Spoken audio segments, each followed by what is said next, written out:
here are students? Okay, how many people are trying to start a group right now, try to bring some people together? How many people are in a group? And then you want to improve the communication of that group? Okay, good. All those things we'll talk about. Also, what is my audience here? Are we a G audience, PG, PG-13? Probably are.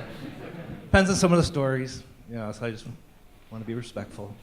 Sometimes I can get rolling on here, so. So how many people are from Wisconsin? All right, currently in Wisconsin right now. How many people are out of Wisconsin? Where you from? Venezuela. Ah, right, cool. How about you? Iowa. Iowa, cool. Who was it? There was another person like that. Minnesota. Minnesota, where? Minneapolis. Twin Cities, okay, me too. Minnesota, Twin Cities, all right.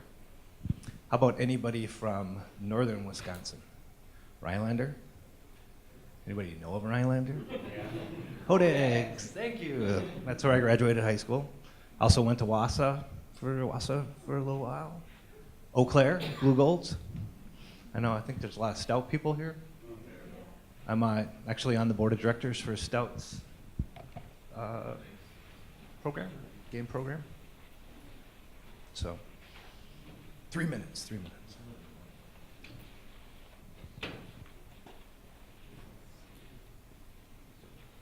How about another question? How many people are in the industry right now?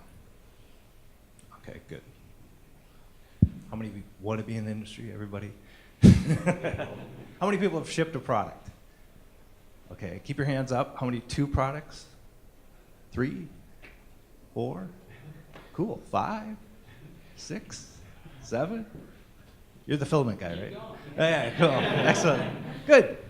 Oh, it's got a good mix. That's good.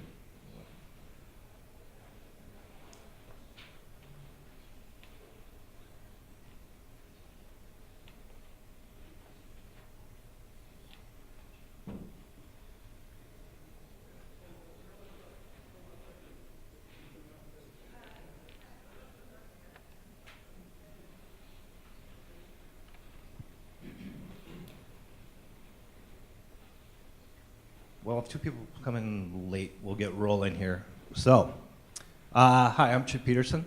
I'm very happy to be here. I'm going to be doing a speech today, or actually what I like to call an interactive presentation. But let's get some things out of the way. As I said, I would like this to be an interactive talk. It's not a lecture, ask questions. This is usually I usually do an hour to an hour and a half. So I'm trying to keep it down to 30 minutes. If you want to see the long version or director cut, I actually put one online. So bit.ly at M+DEV. I did one in Minneapolis. I did one in France for the France Developer Conference, and there's some other ones up there if you want to see some. I speak on leadership and also in games and also different positions within the industry. If you're shy and you don't want to ask a question, you can also send me an email at chip.pedersen@zerolight.com, or I'm online at badapple89 on Twitter. Also, silence your phones, watches, headsets, VR goggles, and of course, always call your mom. She misses you. So you're probably wondering who this Chip guy is. We talked a little bit about it, but I've actually been in the industry for over 30 years, 22 of those years in video games, so I guess I'm legal now. I legally can do video games. I worked for many companies. Probably the big ones to point out is really Apple, which really gave me my start. Microsoft Game Studios when it was less than 50 people. Went on to work on the first Xbox. I went on to work for Activision Blizzard. Then a couple startups, my own company. And recently was working in Concrete Software in Minneapolis for mobile developer that I then switched into a console developer, a VR developer, and just recently I joined a company called Zerolight, which focuses on VR in the automobile industry, if you want to look at that. I'm not here to talk about them today, but really what we're doing is just games in VR for people that pay a lot of money. I also have my own indie studio, which is called Frostbit. So yes, I do know it's cold here, so that's where the name comes from. I've shipped over 100 titles. I manage small teams, large teams. Locally, virtually, over multiple time zones. I think my record is 7 different time zones and 10 teams at once. Some of the games that I worked on, they're small for a reason, protect the innocent. But everything from NHL Rivals, a lot of sports games, to You Think You Can Dance and Barbie. But remember, Barbie sells. So what this talk is not about, I like to do this so we can get some things out of the way. I'm not here to talk about how to help you find funding, or how to help find a publisher, or find people, or projects, or how to do that back-end server stuff, which I know nothing about, or how can I find a coffee fetcher. There's other people here, there's other speeches here. I actually saw somebody posted on the app here that he's an insurance agent. That's important. When I started my own company, you need insurance. When you sign contracts with a lot of people, especially like the NHL, they wanted a $5 million retainer when you're working with them on a contract. So yes, you do need insurance. So find these other people. That's not what this talk is about. What this talk is about building, managing, and growing successful small teams. Because that's what I found out in a lot. Even though I worked at bigger companies, at the end of the day, you're working with small teams. Or you're part of a small team. You could be the art team. Could be the art team, could be the test team, could be the dev team. You could be a small team within inside of dev, AI working on it. And most importantly, team communication. Those are the things I really want to focus on. So to give you a little background on some of the team sizes that I've worked on to understand what I've went through and how I've learned it and how that applies to my philosophy working every day. So as I said, worked at Microsoft Game Studios. My team size when I was working on the first NHL game on the Xbox, which was codenamed Cujo, was over 60 people. Marketing, I have no idea. We had so many marketing people, it was just nuts. Legal, Microsoft, legal, lawyers, tons and tons of lawyers. We had a localization team that was local and also in Cork, Ireland, so I was working with localization. And then we had a user testing team. And are people familiar with user testing? So they help test your game. It could be play test. You may have heard it at play test. Well, at Microsoft, they do user testing every single night. Bring people in, show your game, find a one-way mirror. They do it in a play group. They have people play your game for 6 months to see it from the beginning to the end. So lots and lots and lots of people. So then I left there and I went to Activision Minneapolis, which unfortunately is no longer there. They were known as Activision Licensed Business Units. They did a lot of licensed titles with DreamWorks and, of course, Barbie. But suddenly I went to a studio that was 60 people. One marketing person, Steve. Steve sat next to me. So I learned what marketing did, a lot more. But suddenly now Steve had to do everything, and then Steve would sat next to me, come in my office, and I need screenshots, always at the worst possible time. I need screenshots now. And so we also had one legal person, Joe. Joe was our lawyer. He's now my lawyer. So big change. Suddenly 60 people, all these lawyers, suddenly down to a small team, meaning that a lot of people have to work together to do more things. Communication is very important. I went on to start my own studio called Active Partners. I had a license agreement with Bass Pro Shop, so I did all Bass Pro Shop's games for Xbox, Wii, mobile. I had 3 full-time people, including myself. Then we outsourced everything. And so that meant not only was I president of the company, creative director, but I also was making sure rent got paid, cleaning the toilets, emptying the garbages. You gotta be willing to do everything when you're doing it. And this is a great way to start out, because you can outsource these things to other people that have the talent that you need. Testing, art, development. I went to Concrete Software afterwards, and this was a nice change because everything was there. Everything was local. So 27 people, engineers, artists, QA, designers, production, UA, and data analysis, which is very important in mobile games. And then I have my own studio, Frostbit, which is all virtual, meaning everybody on the team is not located in the same spot. So all the stuff I've learned kind of helped me put together some important things when you're talking about and thinking about starting your own team. So I want you to ask yourself these questions. Do you have enough people? Okay? That's going to depend on a couple things, and we'll break all these down. Do you have the right people? Probably the most important question on the screen. Who's in charge? Okay, who's in charge of the company? Who's in charge of the project? That's different. It's two different things. Where are we going, or where are we going to be located? You know, in Wisconsin, virtual. How are we going to communicate? That's huge right now. I work with, as I said, I work for Zero Light right now. They're based in the UK. So we are working on, I work with, I work on phone. We're going through so many different Skype, video, different things that keep breaking down. We haven't found one that works right, but you gotta find the tool that works best for you and your people. So let's start off. Do you have enough people? It's always a difficult question because it really depends on your project. Okay, what project are you working on? So if you're working on a project that you thought of yourself and you just need a couple people to work on, maybe you're a developer yourself, an engineer, so you can do the coding, or you're an artist, maybe then you need a developer. So it could be very small. Or is it a bigger project? Is it funded?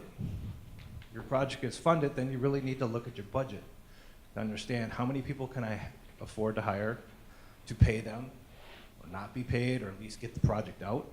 If you're trying to just, or you're bootstrapping it.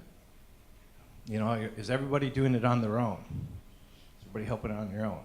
So you need to make sure that you have enough people to finish the project on your time schedule, or if it's a funded project, on their time schedule.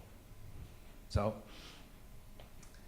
and it's always dependent on the next question, which is, do you have the right people?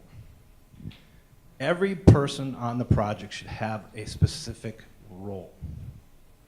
Okay? It's not like you're throwing a party. And you're like, come on, everybody, let's get together, we'll have a party, it'll be great. No, you need everybody on the team is doing something to move that project forward at the beginning. So how many people are familiar with lifeboat drill or escape pod? I'm finding out more and more that people don't know this, and maybe that's because I worked at big companies. So usually when you work at big companies and you're in management and they do what they call a RIF, reduction in force, or a layoff, they go, okay, we're going to do a lifeboat drill. So what that means is they look at the group, they look at the studio, and they determine who can we not do without. We're going to put them in a lifeboat drill, and they'll be safe. So if you're trying to finish a project, it may be the engineer, you may need an artist, you need 3D assets. You need to figure out who's going to be on that. So what I like to do at the start of a project is actually do the reverse, is do a lifeboat drill to figure out what exactly the people I need to get this project out. One side story for you. I did this speech over in Europe, and I found out that the lifeboat exercise has a different meaning over there. So I'll ask you guys a question. So you're in a lifeboat. Your mother's in the water. Your significant other's in the water. There's only room for one person. Who would you ask? There's no right or wrong answer here, but who would you want in the boat with you? Who would say your significant other? Okay, who would say your mother? Some people say your mother. Okay, personally, it would be my wife, my significant other. My mom gave birth to me, but she had a great life. She would want to see me go on. Not in Russia. I found this out. In Russia, mother gave birth to you. You only have one mother. You can get another wife or get another partner, but you only have one mother. So be careful in Russia when you do the lifeboat drill. This is a tough one again, because usually a lot of times you hang out with a lot of people and they're like, yeah, let's put together a game studio. And it's like, yeah. So my rule is kind of like, don't hire your buddy. Don't hire your BFF. Don't hire family members. There's a star at the end of it, unless they're rock stars. Okay? If that person fits the other criteria, that they can be in that lifeboat with you, they can help you with you, They are a great artist, they are a great coder, they are a great marketing person, they can get the jobs done. Okay, that's a different story. But I've seen so many problems where people first started out and they just put their buddies together and they got a friend, oh, they can do that, and it fails miserably, or you have problems and then you have to let your friend go or let your family member go. It's not fun. So from the beginning, you may want to say, hey, I'm not ready for you right now. It's not going to work out. Also, as you progress in your career, it's another little tip for you too, because the people that you bring onto the company will reflect back on you. So think about that. You want people that you bring on to go, hey, Chip brought that person on. Chip's bringing on good people. But it's like, who brought that guy? You know? So think about that going forward. Everybody has to be committed to the project. And this is another tough thing, and something you really need to think about is also, are you doing this as a hobby or are you doing this as a career? And your mind process of, hey, is this a hobby or is this really something I want to do? Okay? Because if it's a hobby, that's great. You can make games, you can put them online, have a lot of fun on it. But if you really want to pursue this as a career, you really want to make sure that your game is successful, your company is successful, where you're going is successful, the people you work with are successful, you have to be all in. And you have to ask your people to be all in, or they're out. And I've actually had this on a team. We were in the middle of crunch trying to ship a product, and I just had some people that I could tell that weren't really there. And my first question to them is everything okay? Because being a manager, being in this industry, as I said, for over 30 years, I've run into a lot of things. I've been there and I found out it was everything okay, and found out they had cancer. Found out they were going through a divorce. Found out they had a sick kid. So don't always assume they're just not doing their job. You know, treat people as people. So first thing is I always ask, is everything okay?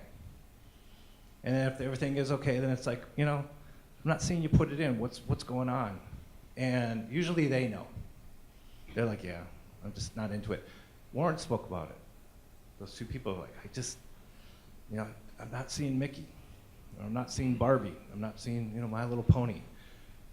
I can understand that. So maybe they're not the right person. So when I try to start a new project, I try to sell them on. I had a guy, I just finished a fishing game for Rapala, that great engineer, and he was just like, I don't want to do this, Chip. I don't fish. I hate fishing. I said, no, Ed.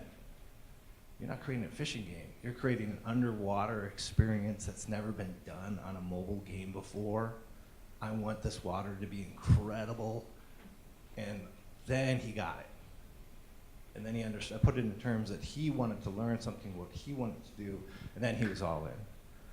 But then you have to, if you're especially the leader or the person of that team, you have to say, hey, are you in or are you out? I met a company when I was working at Microsoft, and they were a very small company at the time. They went on to do Mario Soccer, Mario Baseball, many second-party games for Nintendo. But when I first met them, I was doing due diligence for Microsoft to see if we were going to work with them or buy them. And I asked the manager, I said, God, this place is awesome. I just love being up here. I love when I visit. I love working here. It seems like you really have a great team and a great philosophy. What's going on? And he looked at me and goes, Chip, we have a better firing policy than a hiring policy. I said, what does that mean? He goes, if they're, within the first 2 weeks, if they're not working out, we let them go. I was like, wow. And he's like, you could tell right away. He goes, Woody said, don't poison the water hole. If you have people poisoning the water hole from the beginning, it's going to affect everybody else in the group, and you don't want them there. I personally went through this. I had a person I worked with on another team. He was in a different role. He was great. Brought him over to my own company, put him in a different role, was working with him. He didn't have the skill set. Wasn't working out. Other people in the company started coming to me, Chip, there's a problem. So had to sit down with him and actually let him go. It was hard for both of us, but it was the right thing to do for the company. Because after that person was gone, everybody's blood pressure went down a little bit. Everybody got things done. We're getting things done. Didn't need to worry about it and move on. So it's tough. Protect your culture. That is what I'm really saying here, is create your culture, because you can only create your culture within your team. You know, so create your culture that works, and then protect it. Protect it, protect it, protect it. Protect it from, you know, if a publisher's trying to change you, if another person's trying to change you, but protect your culture, and that you'll be successful. Next question, okay, you got a couple people now, and now you want to, how do you expand? You buy versus grow. Meaning, let's say you had a project and you really need a top 3D artist to get the game done. Can you do it with the person you have, or do you need an expert to come in? And you can, that doesn't mean you have to hire them full time. You could do a contract with them. And then, you know, or try to buy, I like to say, is bring them on for a contract. If you like them, the game does well, you have money, you can bring them on. Or grow people. You know, bring on someone straight out of college, bring on somebody who has a lot of enthusiasm, and hopefully they can grow into the grow. Look for that potential. That's how, to be honest, I got in the gaming industry. I didn't get into the gaming industry until I was 28, and they saw potential in me. The hiring manager, the vice president, didn't want to hire me. They're like, he has no game experience, why do we want them? And the person was, he has so much enthusiasm, and he has all the other experience that we need for managing a project. I put my money on this person. And thank goodness for that, because that's how I got into it. So, you know, you don't always have to buy, sometimes you do, but also look for those opportunities to grow. Who's steering the ship? Everyone can't be in charge. I'm really sorry. You'd like to be, but to get things done, to get things moving forward, to make decisions, you need some person making that call every single day to keep moving forward. If you don't have this, you will have problems. You'll be stuck. You'll be sitting there wasting time, wasting resources as wheels spin because a decision has been made. Also, if you're starting a company, I really, really suggest don't have a 50-50 partnership. Someone's got to have 51. Or don't split it 4 ways like I knew another friend of mine did. 25, 25, 25. Nothing got done in the end. So you need somebody really who's charging forward and is in charge of moving things and making decisions. Maybe it can be equal business partners on the money side, but someone at the end of the day has to drive things forward. Who is your whipcracker cheerleader? A lot of times I call this the producer. That's what I was for many years, producer, studio director, leader. It also could be your development lead, your test lead, your art lead. Could be just someone on the group, but it's somebody who is in there cheerleading every day. Come on, we're gonna get this done, or kicking people in the butt when things are not getting done. You know, this is not the person who's in charge of the project.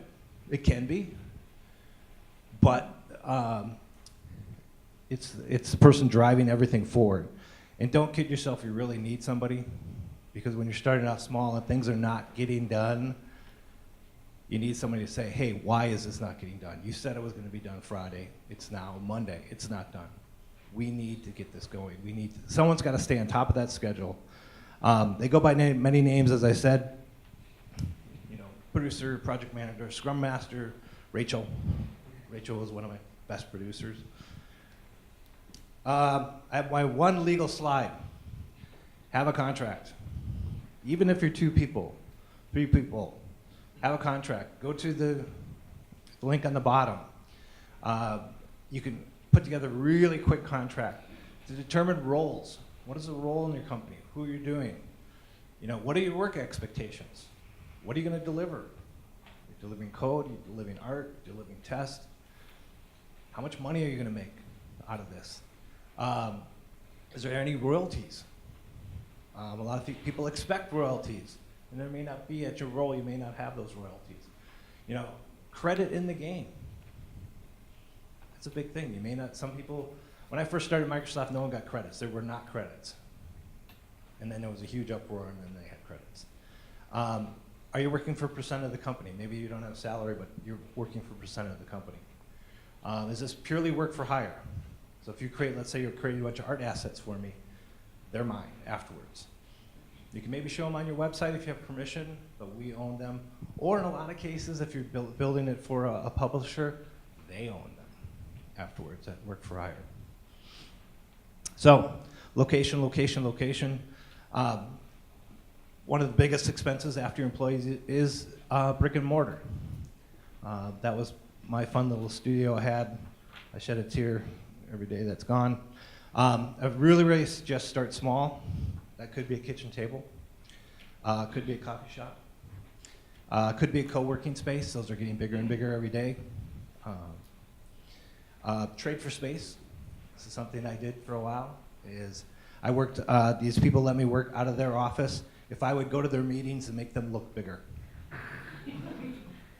And they could also say, yeah, Chip worked at Apple and Microsoft, and he's on our team.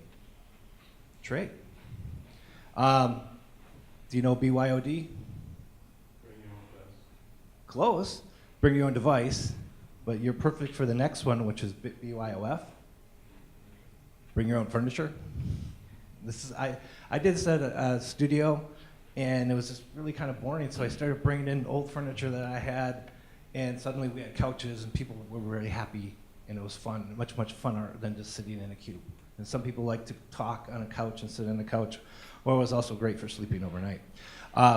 Virtual teams, if you're on a virtual team, act like you are in the same location. That means you start your day on time, you have meetings on time, you talk to each other using some sort of device such as IM, Slack, Skype, FaceTime. You pick the tool that worked best for you. I'm going fast because I'm running out of time. More in a bit. Some things on virtual teams. I jumped a little bit here. But for example, AstroPad, if you haven't seen it, it's a great tool. They won the Minnesota Cup, 2 people. One was in Minneapolis, one was in San Francisco. The people that did Alto's Adventures, 3 people. I think it was England, Vancouver, and somewhere in the US, never met each other. Incredible game. Of course, Crossy Roads, well over 100 million downloads now. 3 people once again, never met each other until GDC after the game had shipped. A couple things, key to communication. From George Bernard Shaw, the single biggest problem in communication is illusion that has taken place. That is such a great quote. That's what, you always think you say something, you think people heard you, they're gonna move on it, they don't. It's more like this in games. So, me, I gotta put my picture up there too. I say, this is my philosophy, the success and failure of your game hinges on your team communication. If they're not communicating, if they're not talking to each other, you are going to have problems. You're not gonna ship on time, something's gonna be built in the wrong order, you're gonna have problems. Small team misnomers. It may be, it'll be easier because we're a small team. Wrong. Because as I said in the beginning slide, you have a lot more work to do with less people. We worked together before, you know how we work together, we're all on the same page. Wrong. Every project's different. Things are gonna be different. Since this project is smaller, it'll be easy to keep on track and do everything. Wrong, wrong, wrong, wrong, wrong. So, just because it's smaller does not mean it doesn't have the same problems. Communication, great ideas come from everyone. When I worked on the hockey game, the artists actually came to me and came up with the control panel, the control system for using the left stick to skate and the right stick to pass. So you can be skating forward and do a drop pass behind you or spin it back. So that came from the artists, and that defined our culture in that group right there, that this game is everybody's. It's not the designer who came up with every single thing. Everybody who has a great idea will be listened to. I like to start the week with an all-team meeting. That's kind of like, hey, this is the week, this is what we're going to do, shout-outs if people did something good. Have a hot list, these are the most important things this week that we got to work on. If there's any changes, I know I said Friday we were going to do this, but over the weekend this happened, change, and tell them why. They know why. Makes them understand, feel much better about, just change it. Why? Oh, we got a big meeting. The publisher is going to show it. This is why they need it. Oh, I understand now. Check in often. Status reports. I know there's like, oh, status reports. Hold that thought. I do one-on-ones with all my people. I make it a priority. That's how I understand. That's how I know what's going on. That's how I can talk to everybody. I say use Agile. If you haven't used Agile as a process for building, it's changed the way I make games for the better. And also, I've known people that, hey, you're using Agile? I'm like, yeah, how long are your sprints? Oh, 3 months. That's not Agile. That's not Agile. Okay. Also, if you're using a virtual team or even a team in the same spot, use collaborative apps. Google Apps is great. It's free too. Asana, Jira, Slack. Somewhere where people can get to all the information. They know where it is. They're more than tools. They're weapons. These are the tools that are going to help you get your job done and ship that game. So here's very quick on status reports. This is what I do. I say, hey, how are things going? Gut feeling. I want that person to tell me how they're feeling about the game. It's great. Everything's going good. I really like what I'm doing. I'm having a great time. I am so overwhelmed. I have too much work. I'm not getting anything done. Play mechanics aren't working. Can you please look at them? That's the very first paragraph. So once again, it's a trust thing. You got to build up trust. So if someone says something wrong, you're not going to freak out, but then you get the most information. Then it's tasks that you completed this week, schedule tasks that you want to do the next week, and then here's the trick. You flip-flop them around. So you never lose what you were working on in task completed. So it makes it easier for the next week, and it becomes a to-done list. And then also when review time comes around, you can go back and look at it and see all the wonderful things that you did. Also list out any risk or dependencies, key dates. All right, boom. Thank you. Questions? I don't think I have much time. As I said, I'm going to be here for a little while before I have to fly out again. But if you have questions, talk to me in the hallways, talk to me afterwards, send me an email. We have a couple minutes before Ben comes on, too, if Ben wants to come up and get his stuff rolling here. Any questions?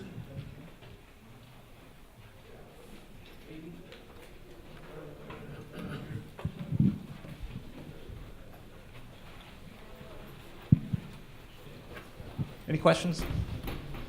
If not, thank you very much. Have a great conference.